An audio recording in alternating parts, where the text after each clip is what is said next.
There we go. All right. So welcome everyone to the ADHD awareness chat. Actually, it's a name that we just kind of chose because it's the one that kind of like highlighted a bit of like what we want to address. It's the main objective is to give coaches tools so that you can have an amazing environment where you work at. Also, so that you can feel a bit more secure about the way that you communicate your instructions to different athletes. Because if you have some experience already in our working as a coach, you must have noticed that not every child learns the same way. Not every kid listens or does or understands things the same way. So you do definitely want to learn new ways. And I do want to, first of all, thank you all for being here and showing interest in this subject, because I do feel that it hasn't been addressed, and it has been very important for me in the last years. Even before pandemic, I already started to notice it, and now with pandemic, I feel like it's like we can feel more free to talk about it, right? I want to thank especially these amazing women that are going to be talking to us today. And I will definitely benefit from it because I do have an ADHD daughter. And I want to, as a coach and as a mother, I want to be able to aid every little human being that I get in contact with. So the first, you can raise your hand like this when I mention you. I want to start mentioning who are the ones that are going to be exposing today. And Estela, go like that. She's a school psychologist. She works with children from ages from 2.5 years old until 13 years old, with and without any type of diagnosis and learning difficulties, including ADHD. She's a swimming coach. She's a master swimmer. She has her mixed duet partner. And she's a member of the board of artistic swimming in Andorra. Okay. Then Sheila Galvin, go like that. She's a school psychologist outside of Boston. She works in a high school helping to identify and support students with various learning differences and challenges. Sheila has also been coaching 12 and under and youth programs for about 10 years, okay? And then there's Kia. She's currently in a bachelors of science in psychology. She has been diagnosed with ADHD and has been coaching for 8 years. So more experience, like they have all the experience. We have a lot to learn from them. So I will now share the screen with Estela, that will be the first one to let us warm up in the subject. Okay, take it away. Okay.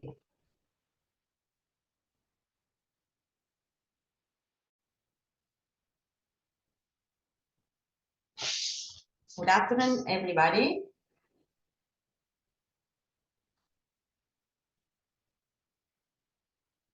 I'm trying to get my slides ready.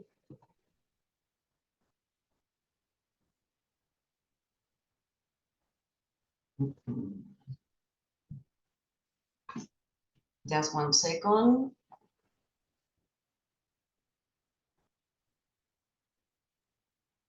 Okay. Yes, I Okay. can see it there. It's perfect. Okay, thanks. Well, the first I want to say that English is not my native language, so excuse me if anything that I am going to tell you or try to explain you don't understand. You can tell me and I will try to explain myself better. Okay, so with this presentation, we are not trying to make a diagnostic.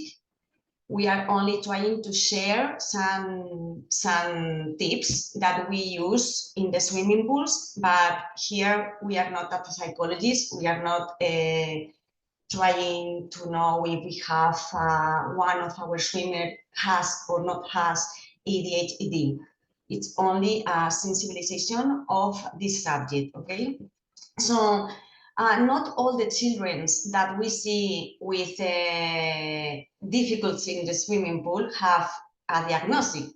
And if they have a diagnosis, it's not only ADHD. So we have to relax our brain, okay? But we have to be very attentive and make a very good observation to adjust our way how to coach them, because they are swimmers, but they are little person that they are growing as future adults.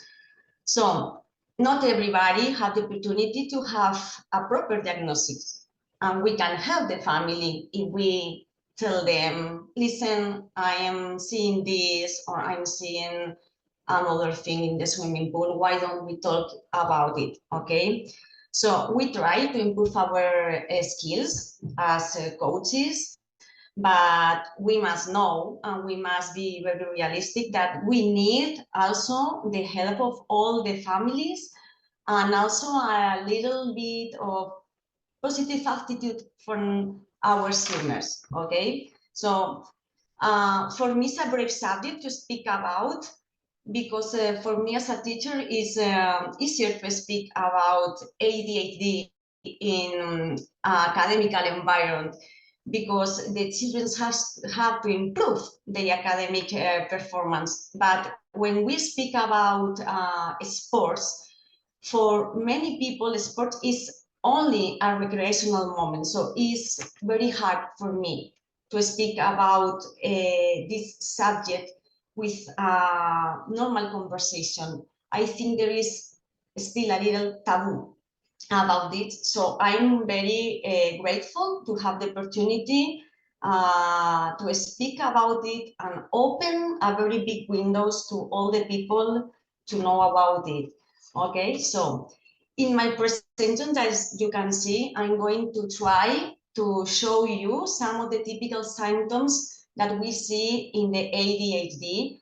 Some symptoms are with inattention, and some with hyperactivity, and you know that they can be combined, they can be mixed as well. Okay, I'm not trying to make the whole list of symptoms. It's only some, for me, the more common ones. Okay, but probably you can add a lot of items in the presentation in your brain, because it's an infinitive list of them, and there is not one symptom more important than the other ones, because each swimmer is different and unique. So let's go. Well, the first part I want to speak about is inattention. Well, I think that inattention sometimes is very hard to see in sports, because the hyperactive part is more visual one, but inattention sometimes is more subjective. So for me, the first item that we can observe in the swimming pool is that our swimmers often fail to give close attention to details. Perhaps they can give the full attention to the general thing, but they lose little things. And we speak about swimming, artistic swimming, you know better than me that the details are really, really important, especially when we are trying to coach swimmers of a high level, okay? Of course, has trouble holding attention. All the time that they can hold it is very, very little. So we need more time of attention, okay? Doesn't seem to listen when spoken to directly. And sometimes it's like, have you understand this? I try to explain you 3 times and you even don't understand, but they can understand. But probably is that they are not focused on what we are telling them, okay? Sometimes doesn't follow through on instruction or fails to finish sets or exercises during the training and loses the focus. They lose, they go out. We are trying to explain and they are with us, but in one moment they're out. Okay, so sometimes happen. And of course, loses things necessary for swimming. A lot of times arrive to the swimming pool, oh, I forgot to bring my Googles. Or they are in the changing room, they came back 3, 4, 5 times to the swimming pool because they don't find anything that they need to go home. And I'm not speaking about the nose clip because the nose clip, everybody lose it, okay? So I am trying to explain that they lose things because they forgot where they put them, okay? And they have easily distracted. And sometimes, like I said before, they have daydreaming, they go out, they disconnect, really disconnect. And that's not because our explanation is boring, that's because they can maintain this time of concentration in what we are telling, okay? I know you have a lot of items that you can add here, and I will be very grateful if you share after with us, okay?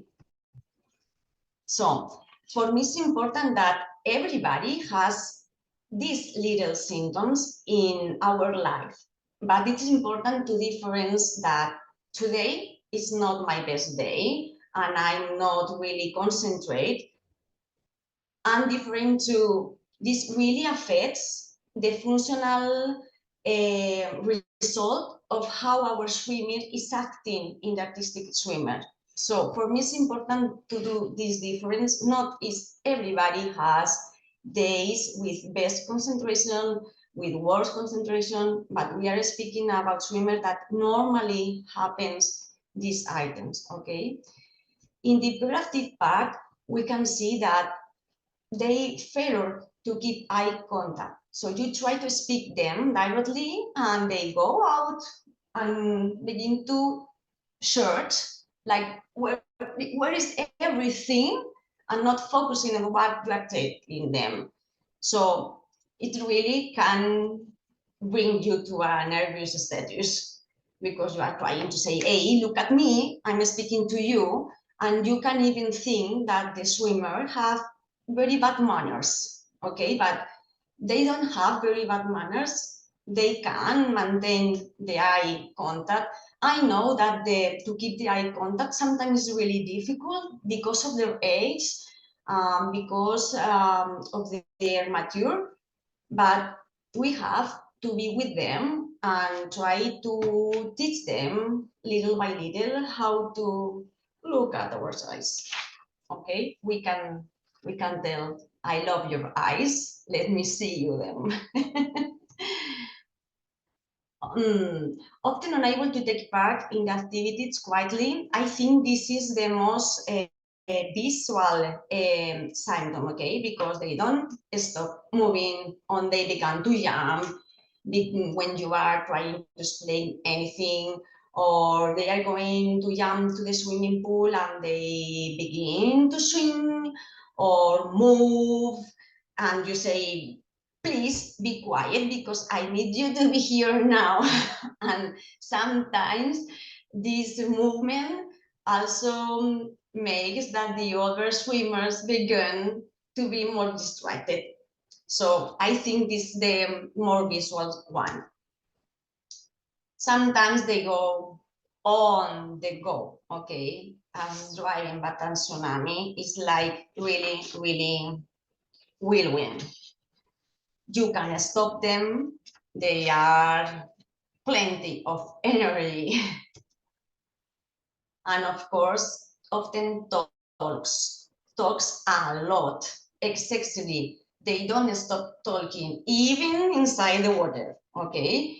And sometimes they talks, but they talk when they have to be in a mood way, okay? Because sometimes they have the contextualization way to respond the question that you have made 5 minutes ago or 2 minutes ago. The conversation is finished, and now they are speaking about this subject on the conversation, okay? So sometimes it's really hard to know in which mode they are speaking. In what kind of conversation are you? In the conversation of 5 minutes ago, in the conversation we are speaking now? Okay. So often bears out an answer before a question or situation have been completed by the coach or by another swimmer. Okay. And of course have trouble waiting their turn in speaking questions or waiting their turn for the activity. And when is my turn? When I want to do it, I want to do it. And they don't stop verbalizing and moving. And for me, the emotional hyperreaction is a symptom that is it's very important. It's a qualitative, very important, because it's not, for me, it's one of the main area to work with, but is the most difficult to work with because affects all the rest of the areas of the people.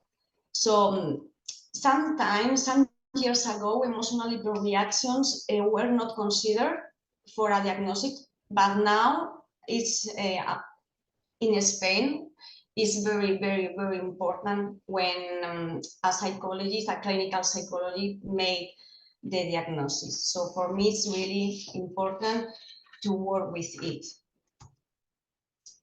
And as I said before, often interrupts or intrudes on others in conversations, in ways to wait. So sometimes, as I said before, seems to have bad manners, but it's not the main goal for them. They don't want to do it. They don't want to interrupt you. They want to be a happy artistic swimmer, but they can reach the way that other children are doing. Okay, so here you have some of the symptoms. As I said before, they are not the only ones, and perhaps some of them are not the most important for you because probably you have observed another ones. So let me know.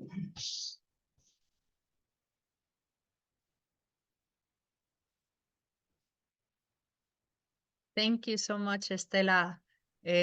So that was very nice information on like things that we can start picking up to notice if our swimmers we can identify some of these little things in our swimmers, and maybe we can try and apply what we're gonna keep on learning next. So now is Sheila's turn. There. Thank you, Estela.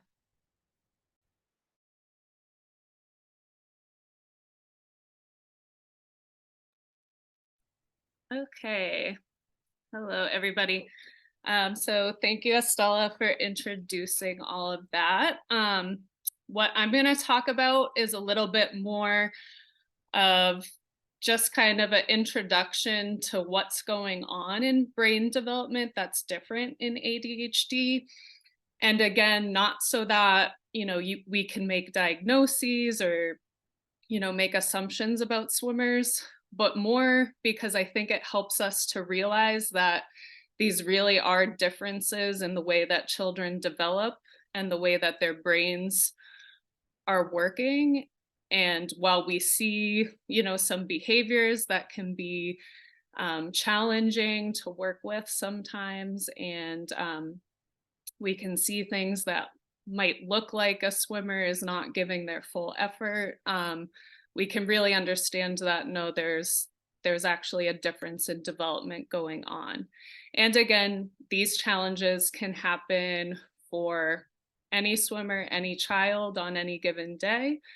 So a lot of what we're talking about can benefit, all kids that we work with, I think. Okay. And another note is just like, what are our developmental expectations of the kids that we work with? So I know, I typically work with 10 to 12-year-olds, and I know there's a certain level of natural hyperactivity and playfulness and shorter attention spans that I expect from my group. And then sometimes, if a coach that works with, our most serious 18-year-old swimmer who's very competitive, if she comes and substitutes for my group, she'll be like, oh my gosh, your swimmers are out of control. They won't listen to anything. And that's because I think, as coaches, we get used to working with the groups that we work with. And, it's important to know that we have to have different expectations based on, the groups that we're working with. So overall, the takeaway message here is going to be that ADHD is a difference in the way that our brains develop. And it's not anything that's intentional, misbehavior, laziness, or something that's wrong with somebody. It impacts a lot of things, like being able to make ourselves pay attention, apply effort intentionally in different situations, being able to filter out distractions. And all of these things are what we call executive functioning skills. So executive functioning, it's kind of the term we use to describe what kind of overall leads to all these different challenges and abilities and differences in development. So executive functioning, many people can have challenges with this for different reasons, but in ADHD specifically, it is an underdeveloped area of the brain. So the part of your brain that's kind of right under your forehead, that part of your brain has a lot of connections with other parts of your brain that, your language abilities, your physical, control of your body, different thinking and processing skills, memory. All of those abilities are also connected to that front area. And this area of the brain is actually the last part of the brain to develop. So it starts developing in infants and babies, and it keeps developing all the way into, for most people, your mid-20s. So like age 25, this part of your brain is still developing. Your brain isn't finished, even when you're still an adult. And what that means is that we have a very great opportunity to influence the development of executive functioning, because like I think, an appropriate comparison might be like with language. That part of our brain kind of develops a lot sooner. So we know that when we try to learn a new language as an adult, that's very difficult, and it can become more naturally when you learn it as a child. Executive functioning is different because it's still developing all the way until you're an adult. So you can really make a lot of changes and develop a lot of good habits, even when you're a teenager and adult, which I think is it's a really great thing.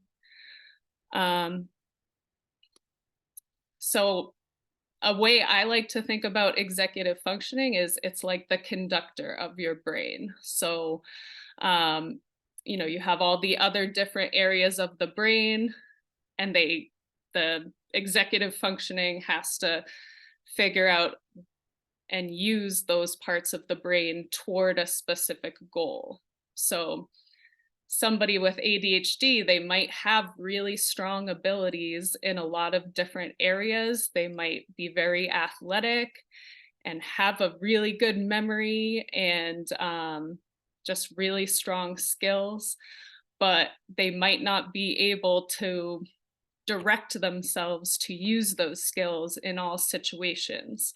So they might look very inconsistent. So I know when I'm coaching, I could see my like very talented athlete and we're doing a drill and she's, so low in the water, like 5 inches lower than I know she could be. She's not following the counts for the drill that we do all the time, and isn't using like the beautiful extension I've seen her have before. It's not because she's being lazy, it's because that inner coach, inner conductor in your brain is not, that's not turned on, and that kind of awareness of the effort being given isn't there. So the performance can look very inconsistent, which is why I think sometimes, at least when I was a swimmer, I know coaches would make the assumption that, oh, they just weren't giving their full effort, and then we go to a competition and they look like an amazing swimmer. It might be that that competition is helping them self-regulate because they're in the situation of, oh, I need to perform, and it just turns on. Whereas in kind of everyday drills that aren't as engaging, that can be really difficult. So you can kind of think of all the different skills that an artistic swimmer needs. They have to be able to learn choreography, remember counts, know what it feels like to be extended. They have to use their strength for height. They have to have a lot of social skills to, work with their teammates and work with coaches. So there's a lot of individual skills that we have to use our executive functioning to use toward the goal of performing a routine, performing a figure, or things like coming up with choreography. So it is a very demanding sport of executive functioning, which is important to keep in mind. So these are just some examples of some really common executive functions. If you kind of look up, every psychologist has a different list of executive functions. Sometimes there's like 30, 50 skills. Sometimes they condense it to a smaller amount of skills. But it all has to do with that kind of self-management, self-regulation to accomplish a goal. So like with inhibition, you have to, inhibit thinking about other things. You have to filter out those distractions. You have to think before you take an action. You have to inhibit maybe if you feel hyperactive. Using working memory, so holding things in your mind while you're completing other tasks. So we use a lot of this in artistic swimming because we have to keep things like counts and corrections in our mind while we're performing something really complex. So you're thinking about your pattern, you're thinking about your counts, you're thinking about the corrections you get all the time.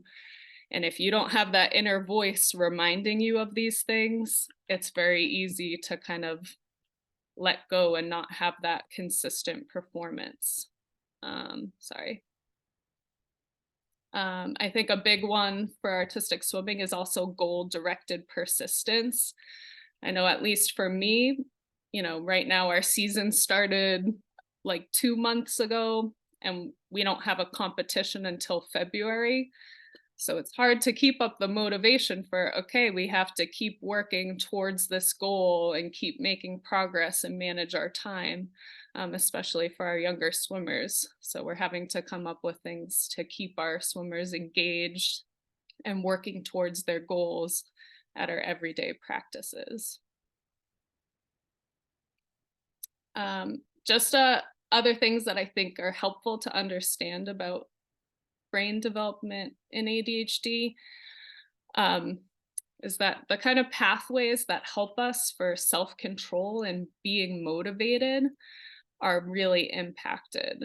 So motivation can be a difficult thing for someone with ADHD doing, I know for us, sometimes we have 3 to 4 hour practices every day, and, keeping that motivation up can be challenging. So the way the brain development works, a lot of times They want that kind of short-term payoff, short-term comfort in the immediate, and it's hard to keep in mind the long-term goals. You know, they might be able to perform well in an urgent situation like a competition or like a pretend competition, but when it's kind of an everyday drill or workout, that's more difficult. And this can also cause like hyper focus when it's something they are really, really interested in or motivated by. I think Estela did a really good job talking about a lot of these common challenges that can come up with swimmers. And, you know, again, keeping in mind that these challenges can happen with any swimmer. But, you know, kind of categorizing it into listening and remembering. So we have a lot of that in our training. We give verbal directions. You know, you're giving us warm-up set at the beginning of practice, and it's like, okay, 4 times 100, and the first lap is going to be this, the second lap is going to be that. It can get very lengthy. Really big one is when we're giving verbal corrections to a swimmer when, you know, they're doing a figure or a drill. I know I've caught myself sometimes giving a really long, detailed explanation of what they need to correct, and then the swimmer goes to do it, and I'm like, how are they going to remember 5 things to focus on, you know, during this one figure? So being really aware of how we verbally communicate things and what are some ways we can support that and make it less words, more feeling, more seeing. A big one is also choreography, moves, and counts. I noticed that, and I'm sure you all do too. You have a team of 8. You might have 1 or 2 swimmers. You give the counts 1 time and they know it. They're really quick. They're good to go. And other swimmers that, you know, need you to break it down, go slow, repeat it. So just knowing your swimmers and how to kind of slow that down. I know I learned a lot from a swimmer that I worked with that I was going too quickly with things like that because she would get so overwhelmed and start crying because she felt like she had to get it right away. So I always tell my swimmers, today we're just going to try some choreography. We don't have to get the counts perfect. And I always say, of course, we're going to make mistakes. And of course, we're going to forget today, but we're going to keep practicing until we remember. My team had a choreographer come out last weekend and she wasn't used to working with this level of swimmers. And like moving really quickly, just trying to get the routine done. And I think it was good practice for my swimmers. I was like, you know, if some people get it, she's going to use those swimmers to just make up the counts, get a video, and we have to move on. We can't be disappointed in ourselves. We just have to use other people's strengths. Susceptible to distractions. Again, I feel like our sport challenges having distractions all the time on the pool deck. I don't know if anyone else can relate, but whenever I'm coaching, maybe I have 4 lanes. There's swim lessons going on in 2 lanes. The junior swimmers that have to compete a lot earlier, they're blasting their music and they're doing their really, really cool routine. And I'm just doing boring vertical holds with my swimmers. Again, we're all going to be distracted by those things. Sometimes I have to talk to other coaches because if they're counting too loud or using the music too loud, I can't even think to kind of direct my practice. So we kind of have to work as a whole coaching team and sometimes even like as a whole aquatics team. If there's other swim teams, swim lessons, aqua sizing programs, to try to keep that environment, you know, what's going to be best for your swimmers. A big thing for me is the inconsistency you might see with swimmers who have executive functioning challenges. So I kind of talked about this earlier, but it might seem like they're not giving their full effort, while it really is that they just don't have that awareness, that inner coach telling them how to use their skills in this situation. So maybe they did a beautiful fishtail position, great extension, so high, and then they're doing the tower figure and all of a sudden they have no extension and they're below their knee. It's because they didn't have that kind of inner voice, body awareness, allowing them to use the skills in a different situation. So you have to have a lot of practice with using their skills in different situations. I think we talked about the kind of doing before thinking a lot, but I think a big one I like to focus on, and it helps all my swimmers, not just my swimmers that have challenges, is really previewing like safety at the beginning of the season and a lot of reminders, because there's kind of a line and a boundary of being able to keep safety during practice. I know when I have like very hyperactive or attention challenge swimmers, I get really scared to work on acro with my younger swimmers. And I explain that to them. I say, hey, like, you know, we all have different experience and different strengths, but me as a coach, I'm a little bit scared to work on this cool acro because we don't have the right safe behavior and attention to be working on it. And sometimes that really is enough motivation for them to be like, okay, if I want to work on acro, we're going to really work together and be more focused than usual. But that can be kind of a hard trust to build. I think it's always important to keep in mind strengths with your swimmers. And these aren't specific to ADHD. You know, any swimmer with any challenge, in spite of their challenge, they could have any range of strengths as well. And I think it's really our job as coaches to get to know our individual swimmers and know their strengths and communicate to that to them. Sometimes we forget to tell them what we noticed that they're doing really well. And that can go a longer way than you think. I had a swimmer that I coached years ago when she was 12, and then she graduated last year and still remembered one really meaningful piece of praise that I gave to her, 6 years ago. It really sticks with them if you take the time to notice something really specific that they're doing really well. And to call out that strength to the whole team so that we know, for instance, I had a swimmer who, didn't have the most athletic skills, but she was really good at counting music, and she loved counting music and feeling the beat. So I would say, well, just make up a name for her, Sarah. I was like, okay, Sarah's really good at counting the music. Sarah, I want you to lead this land drill and make sure everybody stays on tempo. And she really owned that and carried that through the years of artistic swimming. She knew even though she didn't get the strong figure scores, she didn't have the height, but she knew that she was the leader in her team for kind of learning the choreography and knowing the counts for the music. And that confidence and having that bright spot for her was really helpful. This slide is just kind of reiterating that in artistic swimming, we are really asking a lot of our athletes, and we have to keep that in mind. And not kind of transmit the pressure that we feel to them.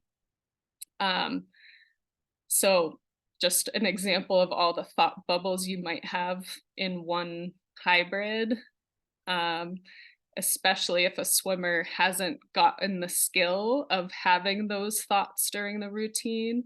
A lot of mistakes can be made, a lot of things can be missed. So while it's very challenging for all young swimmers, and especially swimmers that might have ADHD or other learning differences, it is a great opportunity to build these skills, but you have to take the time to build the mental skills. So just learning, okay, how do we focus on height when we're swimming through a whole 3-minute routine? Can we just focus on height during this swim? Okay, now can we just focus on extension during the next swim? And just helping them learn what that feels like in their body. What are the thoughts that are going through their mind during their swim? I always ask my younger swimmers, okay, at the end of the swim through, what were you thinking about during that swim? Do you remember any of your thoughts during that swim? And sometimes they're like, no. Like, okay, well, I'm not going to give any corrections for this swim. I want you to swim this lap again and notice, what are you thinking about? What are you focusing on? So that they know, oh, okay, the skill of using my brain and directing my thoughts while I swim is going to be a big thing. And that's, the main thing I see working with 12 and unders is that a lot of times the most success in that age group is the swimmers that have that cognitive development already. And then when they go to youth and other swimmers kind of catch up to that, you see their performances evening out a lot. But it's the cognitive skills for the younger swimmers that do make a big difference in our sport. So we do have to focus on those thinking skills. I know I'm guilty of this, and sometimes I notice it, especially when I'm working with more advanced swimmers, is giving a correction that is like a whole paragraph long and a bunch of random, really detailed things. And then, you notice the swimmer goes up, okay, yep. And then they go under and they just do the same figure because there's no way to remember all of those corrections. So what are we going to do that helps the swimmer notice their errors, feel their errors in their body, and make something feel different? So I always tell my swimmers, I would rather see you do something totally crazy different than just do the same thing again. And sometimes that's an important thing to do is, if they're over their face, feel what it is to be way off vertical in the other direction so that they can notice that difference and feel different sensations. So this helps you make less words in your corrections and more things that they can identify visually or feeling wise. So yeah, if you give them a correction like this, it's just like, okay, and then go under and do the same thing. So I like to talk about accessible feedback is you're asking questions about what they noticed, what they were thinking about. And I really like to celebrate if they come up and they make a face and they're like, that time, oh my God, I felt it. I was way over my back in that spin. And I'm like, yes, you noticed it, you felt it. And you have to be very proud of them just for noticing the error. Because if they can't notice or feel the error, they can't know what it's going to be like to feel the correction. Prioritize what you're correcting. So if you're working with one-on-one with a swimmer or even a group, if your focus is going to be, feeling water pressure to get more height, just make that the focus. If the focus is going to be on vertical alignment, focus the corrections on that. It can be really hard for us to ignore, poor extension and being out of alignment or vertical, but we have to know that if our goal is to improve height, we really have to focus on feeling pressure and height and letting some of the other errors go. Or if our focus is really on feeling extension and getting a better extension through positions and transitions, that we're really helping our swimmers to just focus on that. So we have to be kind of willing to put the blinders on to some of the things that might really bother us. And I know Lee is going to talk a lot about this, and something that she does really well, I'm always using the videos that she posts on social media, is using hands-on tools, visuals to make, feelings, sensations more playful. And that's going to empower the athlete to have that inner coach and executive functioning to notice their own errors and make their own corrections. So sometimes equipment, it gives that immediate sensation feedback instead of a lengthy, explanation that they have to remember, or giving them something to visualize while they're performing a skill can be a lot more effective than a bunch of little tiny corrections. So we want to kind of foster that mind-body connection in our swimmers. Just some things I always am reminding myself of if I get really frustrated or overwhelmed while I'm coaching, is just remembering how demanding our sport is, especially with our new rules. Sometimes I feel lost, so I remember not to kind of translate that to my athletes, but to be honest with them, like, hey, this is very new and overwhelming for me, like, let's work on this together. And a lot of times you can find athletes that are going to help you understand something better or do something in a better way. Just keep the assumption that the athlete is doing the best they can with what they can do, and be patient and focus on progress. Especially with youth swimmers and junior swimmers, like getting into the older ages, I think the more that you can give them the voice and the opportunity to say what their concerns are or what they think would be a better way to train something or run practice, is giving them the kind of power and voice to bring up those things, not our kind of traditional structure of just come up and listen to the coach. That's all that you're doing at training. Sorry. My headphones just connected to my phone and started playing music. Sorry. You really want to build kind of mutual trust and respect. So it's really easy to get in a power struggle with a swimmer that, your coaching style just isn't meshing with their learning style. Focus on kind of problem solving. And if you need to have like kind of more small group meetings or a one-on-one chat with an athlete to be like, hey, this is what I'm noticing and what I'm having a hard time with, and just kind of hear what their perspective is, it can really help you solve a lot of issues. Be excited and proud of your athletes if they ask you to repeat directions, if they ask you to explain something in a different way. This is a great sign. It means that they're aware of, I didn't really get that. I need to hear it in a different way. It means they're really trying to take it in and make an improvement. Progress, not perfection, as always. And just, be there for your athletes, whether they're struggling or having really tiny successes. Just be there for them. Don't, I've seen it happen before where coaches are embarrassed and they get angry when a certain mistake happens. We always have to know that the swimmer is going to be really hard on themselves about that, and we just need to be there to support them and help them learn from those things. And then I think we're handing it over to Kia. Thank you so much, Sheila. I just want to say I have learned and I have wrote out some things, and I actually might have a little question, but I want to let everyone know, if you guys have any questions throughout the presentations, make sure that you write them on the chat, and after they can all join and say their experience on them. So I will try to, my questions I will leave for the end so that we can keep with the flow of the presentation.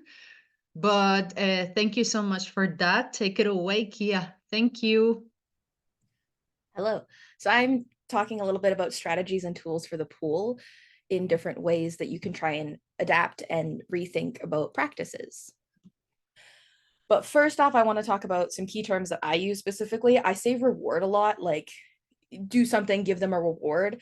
That's just any positive reward system that can be food, breaks, fun time, game time, or just anything your athletes find super fun and exciting. Or my next term is the boring task, which is any task that athletes may find not enjoyable, being that it's too simple or easy, or it's been going on for a longer period of time. So I just wanted to say that first before I go through the presentation. So Sheila's done an amazing explanation of giving instructions. So I just want to add on a little bit and repeat it to a degree, just because it is so important that we're evaluating the way we're giving instructions to athletes. Long, wordy instructions do not typically work well with these ADHD athletes. So keeping them super concise and straight to the point of exactly what you want from them and where you want that from them can help them so much more than just, oh, your fishtails are a little bendy. Like, what fishtail do you want them to be extended in? Where do you want the super big height focus so they can be like, oh, I had to push for this exact moment in my ballet leg when I'm doing my straight leg ballet leg, squeeze my butt here. Like, that helps so much more. And as an athlete personally, having those goals for things helped me figure out what I needed to do. Try to visually show them what you want to do with hands, arms, images. Example, I just did it because I also am a very expression person. So really using anything you have access to, whether that is your hands or that is an image, or if you're having to draw things on a whiteboard so they can visually see where you want things from them. Because I find a lot of these type of athletes are very visual or kinesthetic, and they need that little bit of extra, not just verbally, to know where things are going wrong. You may have to repeat things once or twice because many people with ADHD have a slowed audio processing. So I find this even in my day-to-day life, where someone will ask me a specific question, not even a correction, and just asking a question to me, and I won't hear them fully until they start repeating it the second time. So once, like Sheila had said, never be upset about them asking for a furthered explanation or just one more time, because they just didn't fully get the point and they just want a little bit more to be able to do their best. Having an individualized item checklist, not even just for practices, but just also packing lists and expectations, can be so important, especially, like I say, the individualized items. For example, I just had a competition yesterday. And so for my athletes, I gave them a printed checklist where each item, it was one item to one box. So they could check off each item as they went. Because if you have too many items in one spot, they might glance over it and then they're forgetting something. But you had it on your list. But since they were reading so fast in their brain, they just managed to glance over that one item. So making sure that with expectations or items that you're packing or items they need for practices, everything is individualized and easily readable, because it may seem like a longer list or a longer process for you, but it will severely help them. And it's very important to know that. Contradictions of structured practices. So structured practices are all something that we've taught as coaches, that we need to make sure we have our list of everything we know we're teaching that practice. And we typically don't have to tell the athletes, oh yeah, so next up we're going to do this, or we're just able to tell them what we need them to do for us. But that doesn't really work well with ADHD athletes, or even I find with my higher anxiety athletes, it doesn't work for well either. They need to know exactly what we're doing, how long we're doing things for, because once again, we're going back to that goal-orientated section. So if you know you're doing figures for the next 30 minutes, you can tell them, okay, we're going to work on 2 figures for the next 30 minutes, because now they have a specific goal of, this is how long I have to do this for. And it can actually help them get more effort and more acknowledgement for what they're going to do. It may feel weird that you're having to express more of what you're doing or why you're doing it, but it will give the athletes more of a focus or more of an idea that they know what they want to do or how long they have to do things for.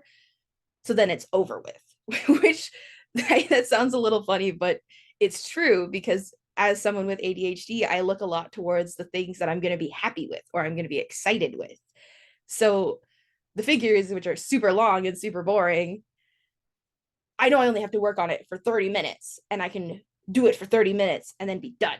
And then it's good because then I move on. And so just really making sure you're acknowledging that and working with them and not being upset with them for the fact that it's boring, because for them it really is. And that's why it's 30 minutes, work really hard, and then we'll move on. And then you're done for the day for figures. Example of different structures, specifically, I use this a lot in my practices, and this is what I had as an athlete that really benefited me, was time tasks. Discussing that you need the athletes, once again, like I was saying earlier, for that 30 minutes, and then they can have a sticker, or they can have a 5-minute break, or they can have a game time for 2 seconds, and just allowing them that time task to their goal, because you need them for that time to focus or do really good or show you whatever goal you need for a reward. Setting an amount of task. So saying that you need to do this 3 times and then you get your reward. You get your 5-minute break. You get to go have a snack. And once again, you're giving them the goals. I can't emphasize how important these goals are for a mind with ADHD, or just in general. Some younger athletes that may not be ADHD may benefit from this either as well. And strategic breaks, knowing when you need their attention or work ethic for a longer period of time for a boring task. So sorry if you can hear that, my lizard cage is going off. So if you know you need them for a longer time or for a boring task, giving them the mental break right before it, so that way they can have time to self-regulate and reset their brains for that period of time you're going to need them. I do this a lot before my music time, especially if we've been doing our positions and our transitions all day and they've been going at it for a long period of time. As much as music time can be the fun section, they've been working with their brains so much, they need some time to reset before I can fully have their attention.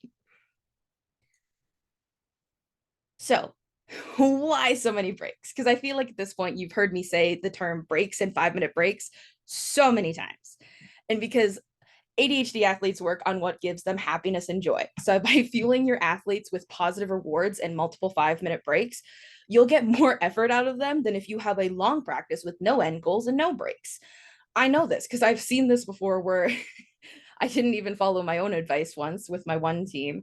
And I had them nitpicking our routine because we were trying to work for the no base marks and we were going for like an hour straight. And by the end of the hour, I had no one. Everyone was tired and bored and dead. And they were like pretending to be like dead on the pool and they were floating around and just like they were not there. So then I gave them a 10-minute break, which reset them. They had their fun. They goofed around. They reset their energy. And then all of a sudden, when they came back to nitpick, they were right back from the beginning and they were ready to try again. And it's just, even if I had given them the 5-minute break in the 30 minutes or 10 minutes after, I probably could have gotten much more nitpick done. And like, I know as coaches, we have so much that we want to get done and we have such small amount of times with them, but I'm not kidding. When you give them like a 5-minute break or a 10-minute break once or twice, or even up to 3 times per practice, depending on their mental states, you can get them to regulate themselves so much better and work for so much longer at higher intensities. And I find this really important at practices. Not all athletes are the same. Yes, we say ADHD athletes. And yes, Estela went through all the symptomologies of different ideas or symptoms for ADHD athletes. But there are so many different like styles so much of ADHD where like, yes, you have your super hyperactive one who's going all the time. But then you also have some who are super mentally ADHD and are just daydreaming and dissociating and just looking around a lot more, but they're not talking as much. And just realize that, yes, we know the stereotypical ADHD hyperactive child, but not all children are the same in that way.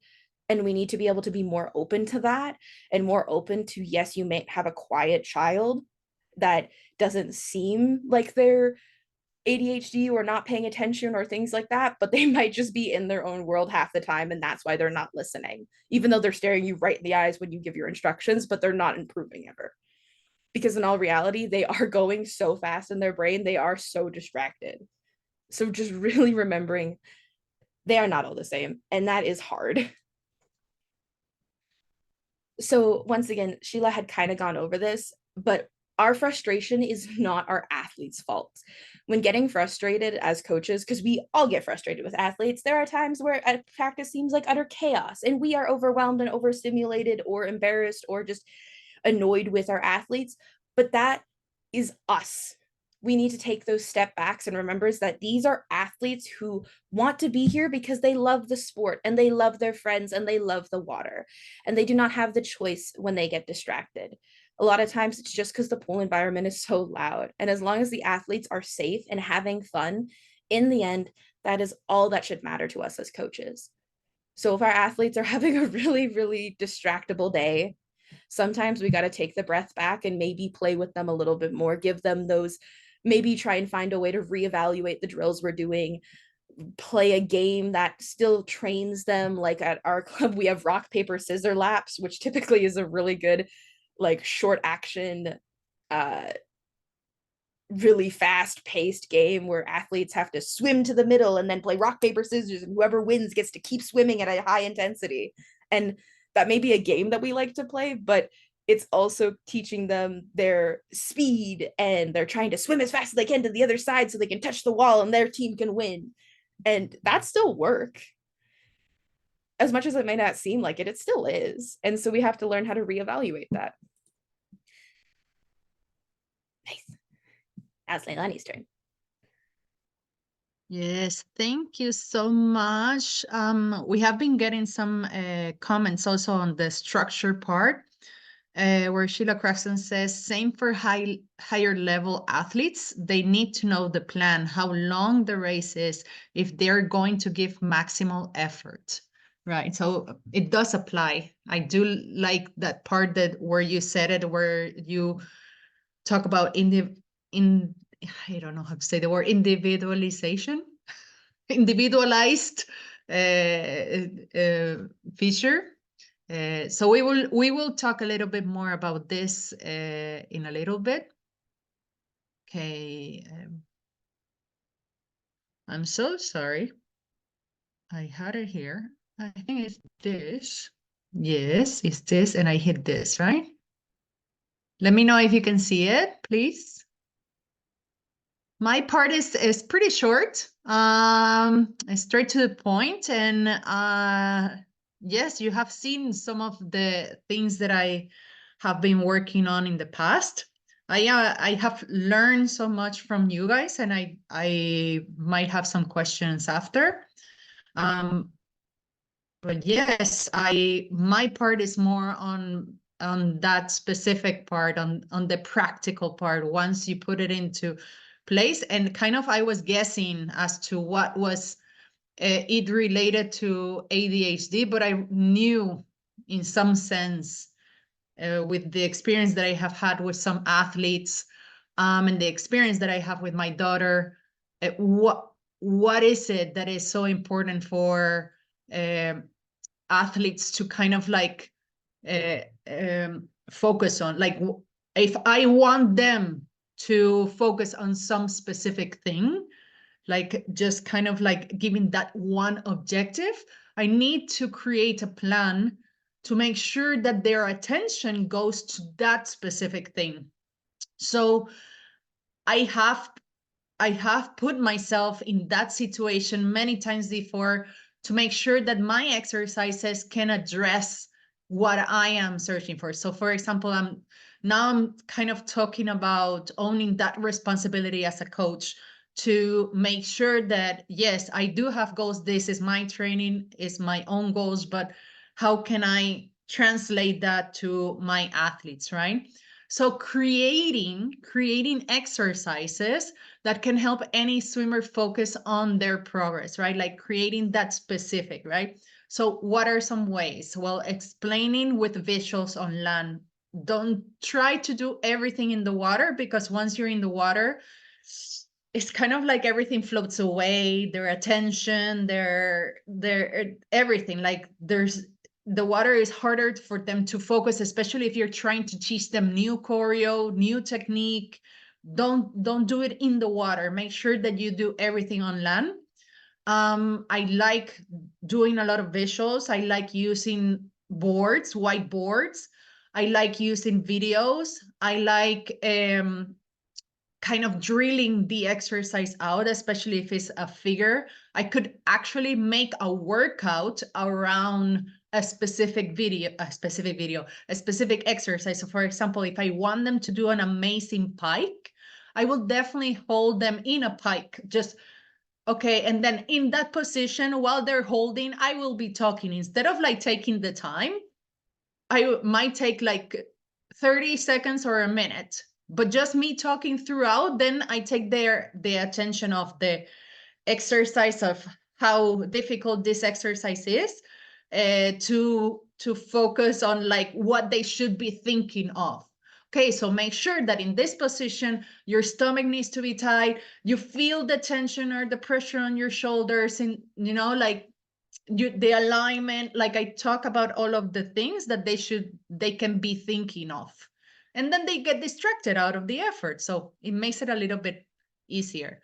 Other things like, well, I will show you some exercises, but this is kind of like all of the ideas that I had. Using external material to bring the focus in. I do like, of course, out of the water, I do some external material, but this is mainly for in the water. We all use jugs, we all use noodles and pool boys and kickboards and you name it. I use it all, elastic bands and weights, and I use it all, and not specifically for strength training, for example. I will definitely mostly use it, especially in 12 and under and 13, 15, for attention, to bring attention, to bring sensation, right? To bring that. I always had an idea in the past. Now I'm gonna tell you in a little secret. I was developing in my past a lot of different articles and products for artistic swimmers, and I was going to call it Sync-sations. Right? It's like a combination of synchronized swimming, because at that time it was synchronized swimming, and then sensations, because for me, everything was about creating a sensation that the swimmer could really relate to, identify, and remember. So maybe I should start it right again, right? So anything that can take the attention, that bring that sensation into. So for example, in this specific position, like a vertical bend knee, I could definitely ask them to take the hands out of the water, like just search for the hands out of the water, like literally, like that's like over exaggerated support skull and ridiculous, but it's an exercise to make sure that their support is closer to the surface than to their ribs, right? Or to their face, right? Or I would say I will have a noodle and I will tap it on top of on the toe, right? Or if this toe was loose, I would touch the leg so that it will bring it in, like just little things like this. Okay, so working on land on all of the concepts. So breaking down all of the parts of a figure, for example, or breaking down all of the parts of arms and legs of a routine, can really make a difference to their understanding and what we're searching for in the water, okay? Oh, I say this right after. I repeated myself. Helping them understand that there are separate efforts, and then there's the whole. So for example, a lot of the times when I work one-on-one, this happens to me a lot on one-on-one, they start to notice that there's one effort. For example, let's take this position. One effort of the skull, that's one effort. Another effort for the position, and another effort for like the extension and the tension of the body, right? So helping them understand this and working towards it and creating exercises to help them build in a progressive way all of those aspects of just one specific move can really help them understand the technical side of the sport and the execution. Working in water on the wall and external material, video, showing a video, and then having them do it, and then integrating the full process. So then I have I will share this with you now in the chat. I have put los recursos del sistema. Okay, I guess I need to stop sharing in order for me to copy and paste. No, it's not that. Now I needed to get out of the presentation. I'm gonna copy and I'm gonna share it with you so you can watch it in your own space, but I will play it here as well so that we can all maybe watch at the same time.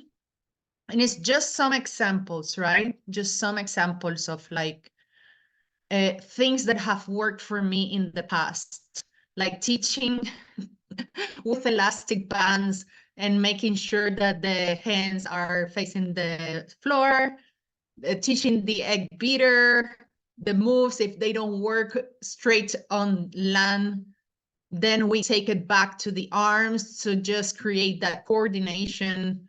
And sometimes you can see that they get a bit confused and about the motion of it. Just little exercises like this can really go a long way. Plus, it's a nice, how do you say? It's a nice, different type of training, right? Working on spins on land, just simple exercises, keeping your heels up, maintaining the core tight. This is more for, I kind of like did a potpourri of exercises, right? But you can kind of see the concept of it all, like breaking things down out of the water, then bringing it towards the surf, towards the water. These videos, all of these are online. You can watch after, but why I wanted to share this one specifically was like that. This guy hadn't done any artistic swimming before. He was from the gymnastics world, and he learned through pandemic a lot of the moves on land. And then after he went into the water, he just needed to grab water. He was already doing some of that, but the land work helped him a lot understand his body, right? The position of the body. Even if it was online, like we could talk to each other about like, okay, line up your ribs. And if I was with him, I would be touching or tapping the knee or engaging the top of the foot to give him that extension through the position, right? Different things. The hip engagement for the barracuda in this exercise, the hands are totally wrong, but it was mostly about like creating that engagement of the hip. Here you can, then it's more specific for the hip, right? This is just a progression for the barracuda. And of course, this is just 1 time or 2 times each exercise, but you could definitely create a full workout out of this. Then doing again on the water, using the surface, using the wall to do the transition. This can be done towards the bottom of the pool as well. So external material with elastic bands, with jugs, creating that tension extension. This girl had pretty good extension of, not extension, flexibility, but I wanted her to achieve it faster from one transition to the other. So here, this one specifically, using the noodles on the ankles can really help her understand which muscles had been used or needed to be used in order for her to bring herself over to the surface of the water from that hip area. So it's not only, so I would say in this specific exercise, it's not only about your support strength, right? Like it's not only about your arm strength. You really need extension. You need hip strength, right? And a lot of athletes, they kind of, when I had them one-on-one, then they started to notice, I need to kind of like push, like use much more of these muscles. Like when I did this exercise with most of my athletes, it's like they had never ever used their back leg, right? So things like just little details like this, right? Then with elastic bands, searching for extension and like just like that activation and trying of course, in this, I wouldn't focus at all on their support because they were all over the place. It was more about extension. Here I showed this because you can use the pool when it's shallow. It's not a bad thing to use it as a tool to work on sculling, to work on different transitions. I love using paddles. So working specifically with paddles can help me a lot, not only for presses. Those paddles that she had were really big, but I will work on spins as well, spins with the paddles. This is just like a floaty thingy, but I have done this exercise with a pull buoy on the head. It's much more stable than this one. But actually this was fun because she was always trying to find her balance. And so it was hard for her to find her balance. So it was good core work as well. What do I use? Oh, yes. In this one is interesting. I haven't actually shared this one online. If you notice,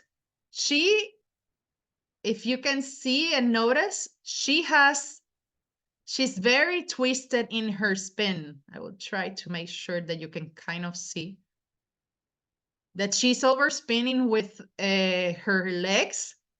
She's twisted. Her arms are overcrossed. And she's a very strong swimmer, and she was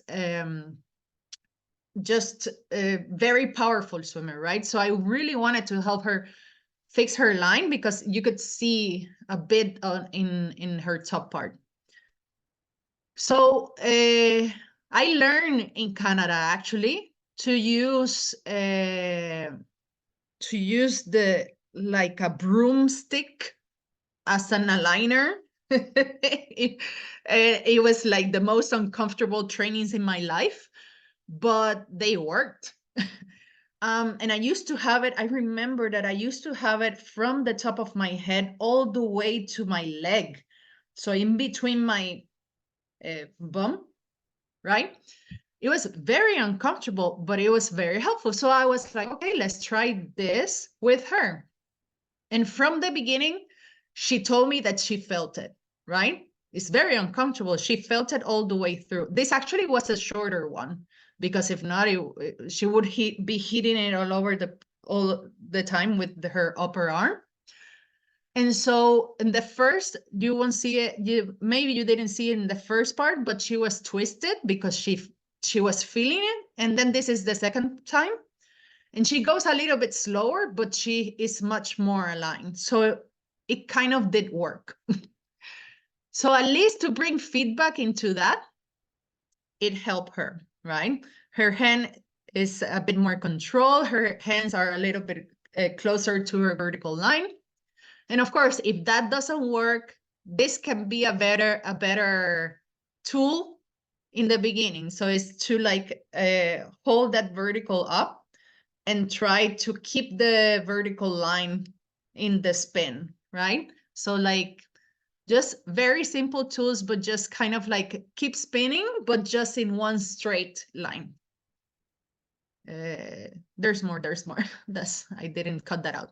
Okay, so for this one, I like this one because it's about, I have already mentioned it before, but it's very, very, very, but like one of my most helpful tips that I can give you to work on vertical tension and extension. What is going on? Sorry, I don't know if you're listening to what's going on here. Let me turn it. There we go. Okay. So this one, so she's holding on to the jugs and she's in a vertical and I'm tapping the top. I'm actually just letting the noodle sit on in between her toes. And once she lets go of her jugs, she needs to keep pushing through. It's very, very, like, it's not about like super intense training, but it's like focus everything in just like 3 skulls max, good skulls, and then she does much more, but 3 skulls is a good way to keep improving her tension, extension, and thrive for when she's doing that. Swordfish is one of the hardest routines, figures that I have trained with swimmers, and for them to understand how to rotate their full body kind of in the same point, maintaining their height and where to put the efforts and how to activate the leg over the surface of the water instead of like going dipping down and then coming back up, has been like a huge thing for me to teach. So again, for this figure, it's very important that we separate the efforts. There's an effort of the skull, there's the effort of the extension, and then actually the focus on the extension tension all the way through. I was telling her to that was just me giving her feedback, right? So that she keep pushing through extending through the leg and pushing through the back of the leg. And that effort, like bringing that attention to that point, was really what has helped swimmers understand a bit more how to use their body in that specific figure. Okay, so that was a bit of my presentation. As you can see, it's not like I didn't go like too much into each exercise. It was mostly about giving an idea of how you can create your own exercises to benefit your swimmers and the needs of your swimmers. And then now I guess we will go into questions and I will start.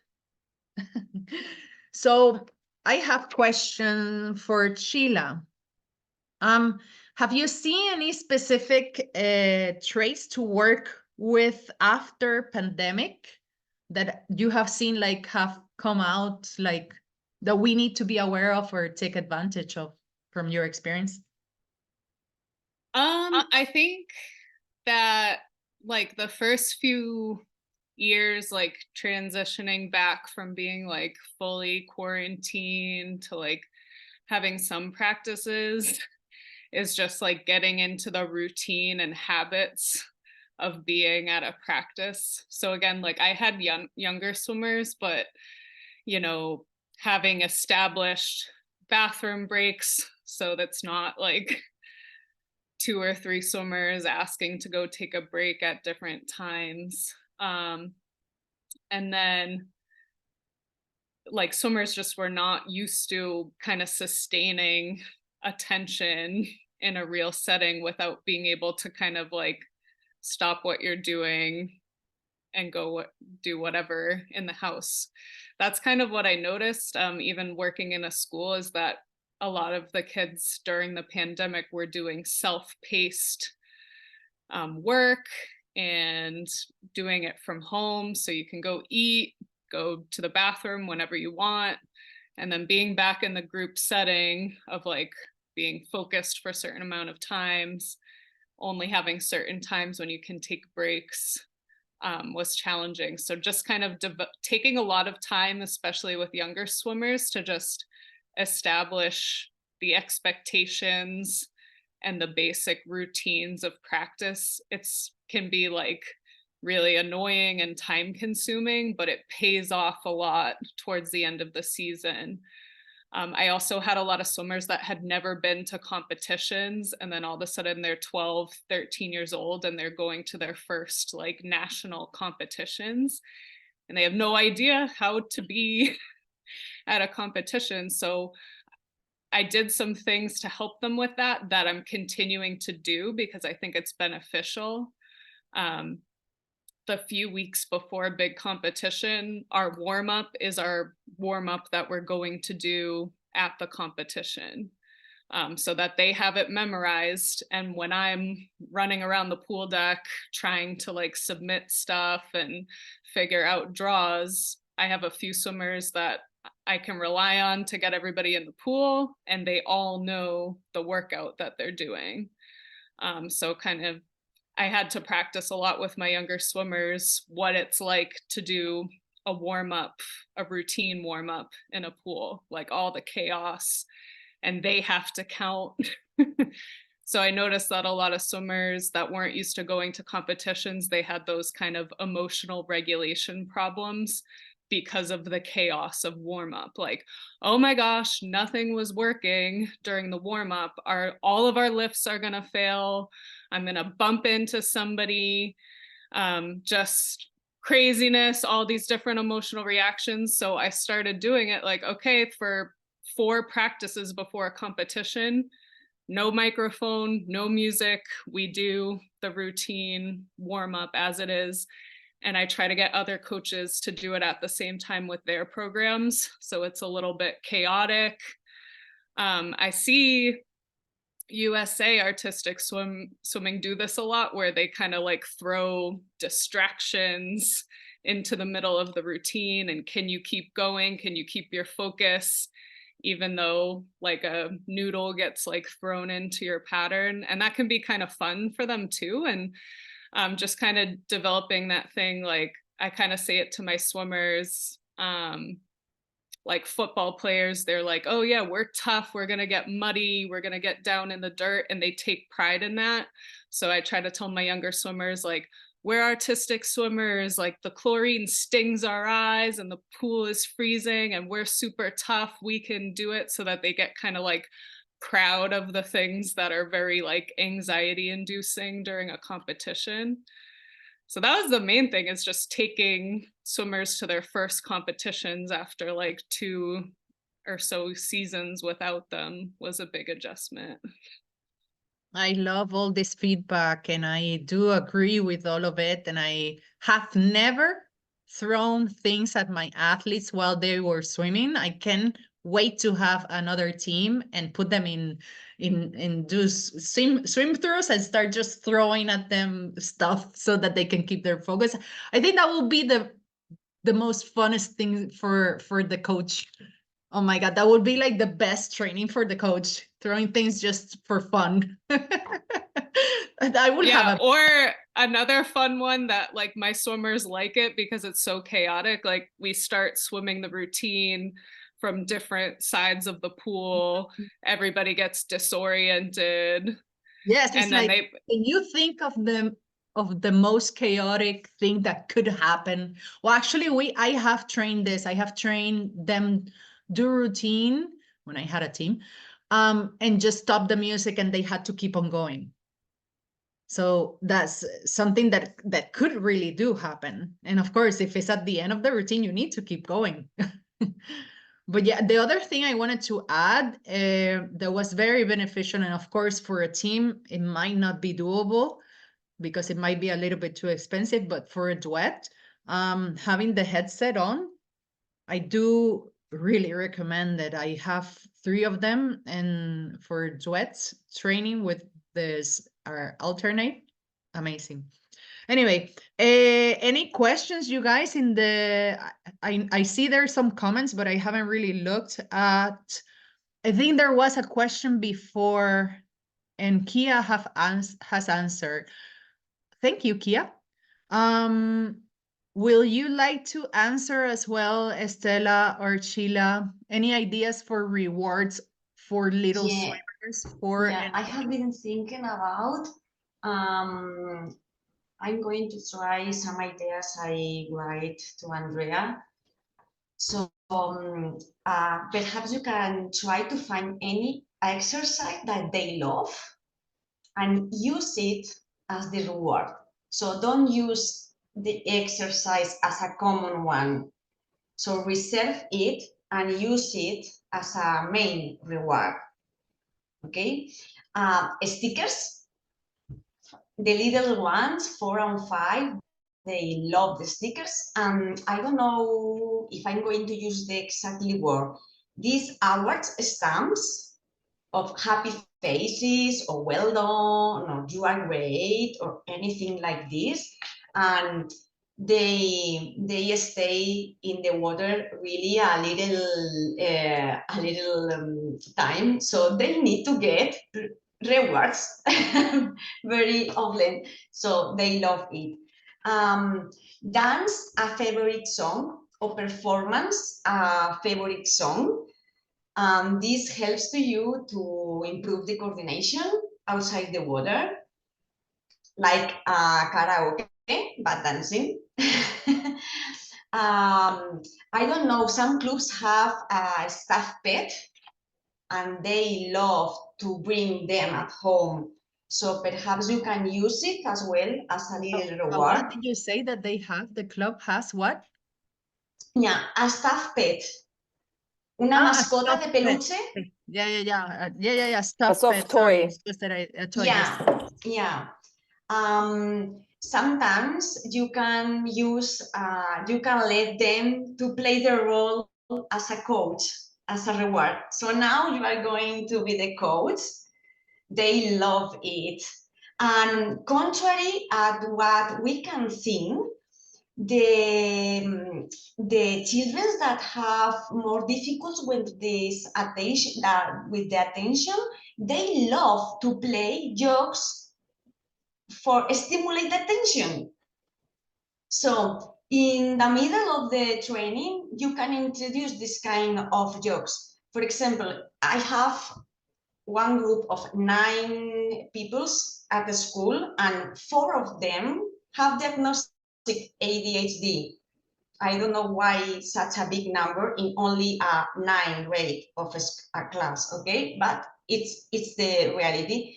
So when I notice that they are going out, I play with them just to keep the attention. So it's easy.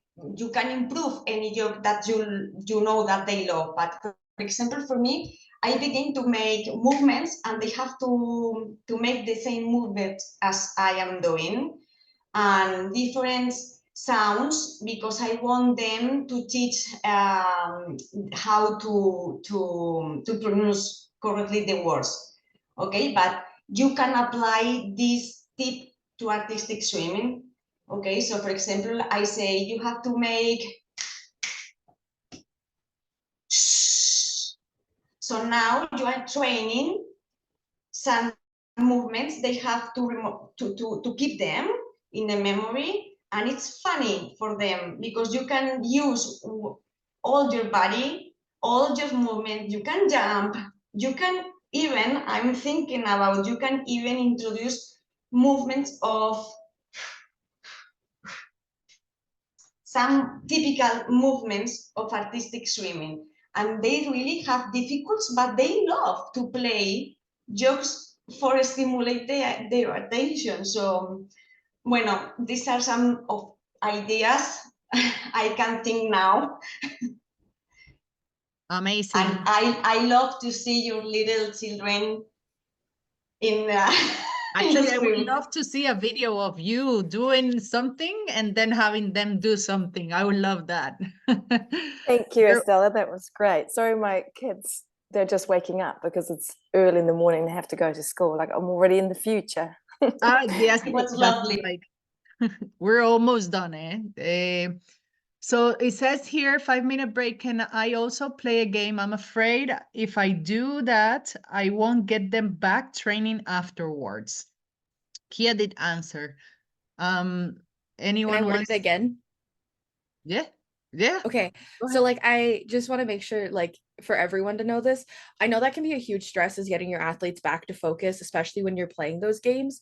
Mhm. And a second point that I want to add to what I've already said is, for one, their expectation with their breaks. Like I used to have issues with past teams and people being like always trying to take advantage or trying to be in their break longer than they wanted to. So I told them that they start with only 10-minute breaks and they're allowed longer breaks as long as they build their trust with me and are back before the time I say.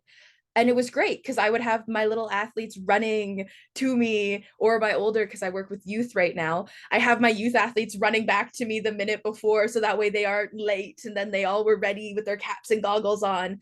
And then when they did have those days that they were slower, I wasn't angry with them, but I would also tell them expectation is to be back before your break. If like, I will remove our break for this next practice if you are not following this is your warning.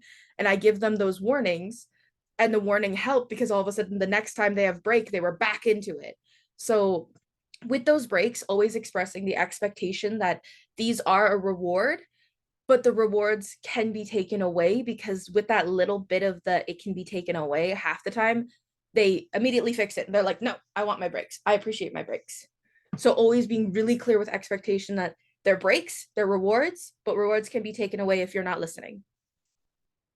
I think also think about the order that you do things at practice, because the ability to regulate themselves and do the more kind of boring things, that ability is going to deteriorate as the practice goes on. So, you know, think about, okay, what's going to take a lot of focus, try to put that at the beginning.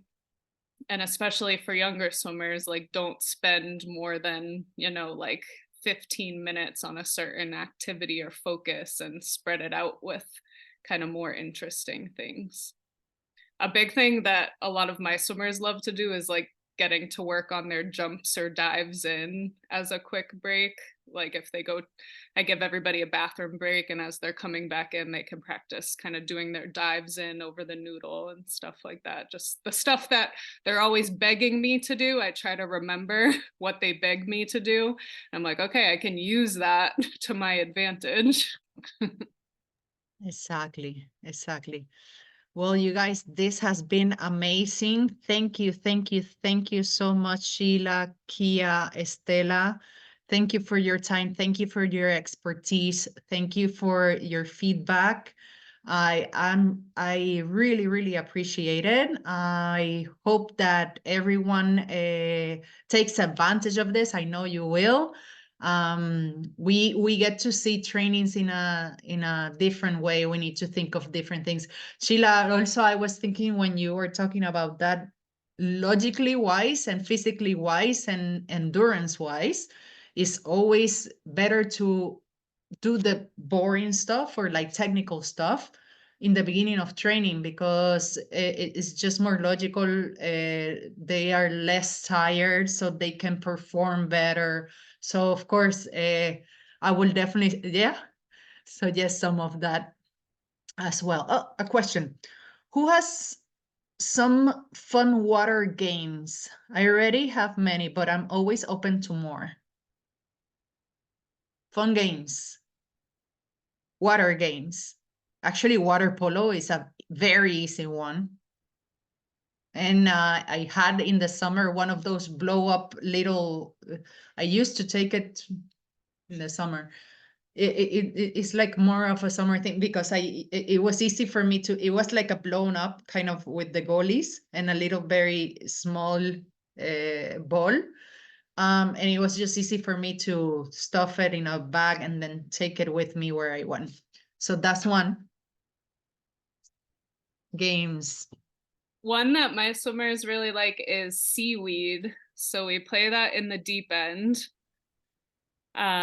There's one swimmer who's like it, and they have their eyes closed and they have to tag people, but the other people are seaweed. They can only move up and down. They can't move side to side. So they kind of have to use like support skull to go down to the bottom and avoid the person. I don't know. They seem to like it.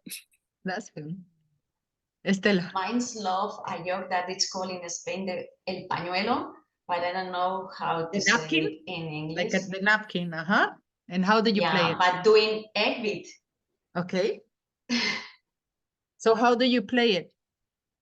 One holds the thing that you want that two teams can take it, and there is numbers in the teams, and you say a number, and the same number of the two different teams want to have to take the thing that you are holding.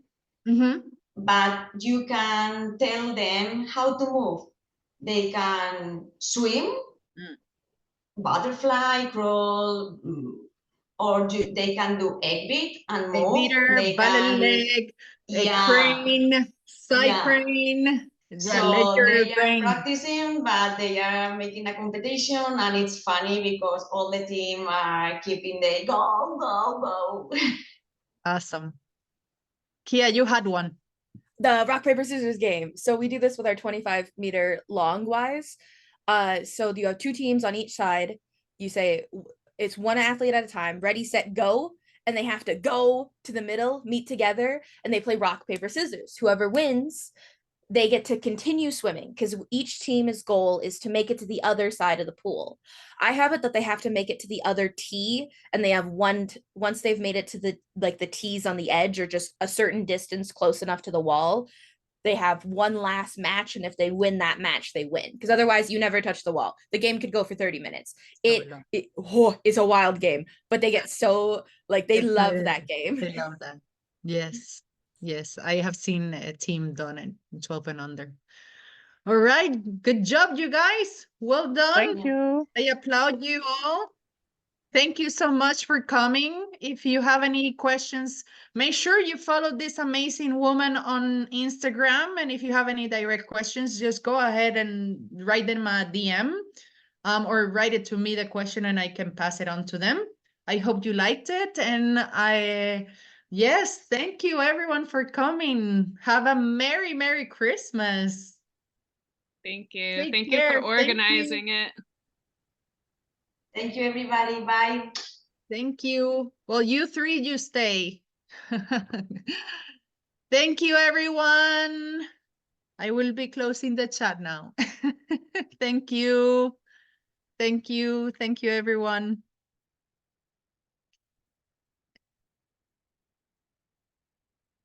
Okay.